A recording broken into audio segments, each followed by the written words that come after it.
Milé děti, strýček Vojtáno vám poví pohádku o Budulínkovi. Chcete?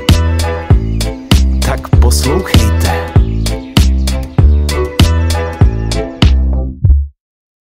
Bylo nebylo, jedno malý mimino, co zlobilo a bylo trochu debilo a oči divně kulilo. Něco mu prej chybělo a něco mu zas přibylo a nebylo to kilo, těch málo mělo.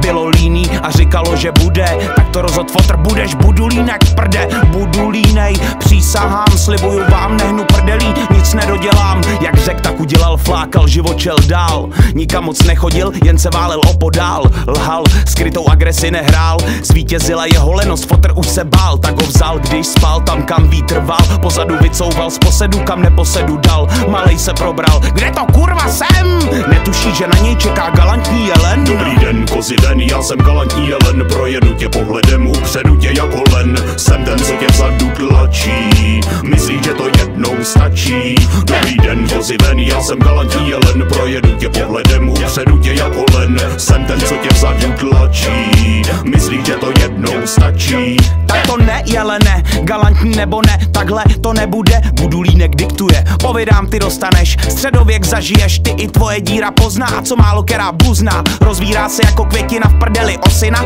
Zvu tě do roka a do dne jako kozina, že udělal jsem kostru z Kevina, ví celá dědina. Tvoje šance jediná je zdrhnout, to ti povídám. A jsem malej muž s velkou duší, schovej přede mnou svoji srnu, kámo, tato tuší. Čekuj, moje uši jsou jak satelity, co tvůj signál ruší. A ještě mi to sluší, a ještě mi to sluší, a ještě mi to sluší. Ty mý uši, ty mý uši, ty mý uši. Dobrý den, kozy ven, já jsem galantní jelen. Projedu tě pohledem, upředu tě jako len. Jsem ten, co tě vzadu tlačí, myslí, že to jednou stačí.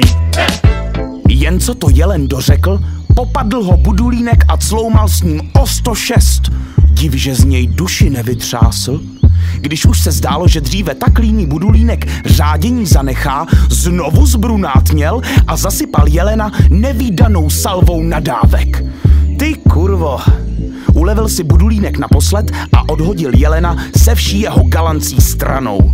Dříve galantní, teď už jen starý, slabý, ubohý, bývalý deviantní Don Juan naposledy zvedl zrak.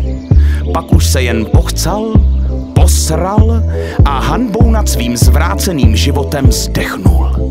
Budulínek nebyl rád, nebyl nerad, bylo mu to tak nějak fuk. Nasral si mě, ale takhle to skončit nemuselo. No což, kůži stáhnu, maso uvařím, kosti vlkům pohodím a převezmu vládu nad celým lesem. Dobrý den, já jsem ten, co na něm skapal jelen. Zabil jsem ho pohledem, vzal ho peklem a pak ven. Jsem ten, co tu nyní vládne, neslyším námitky žádné. Dobrý den, já jsem ten, co na něm skapal jelen. Zabil jsem ho pohledem, vzal ho peklem a pak ven. Jsem ten, co tu nyní vládne, neslyším námitky žádné. Ne!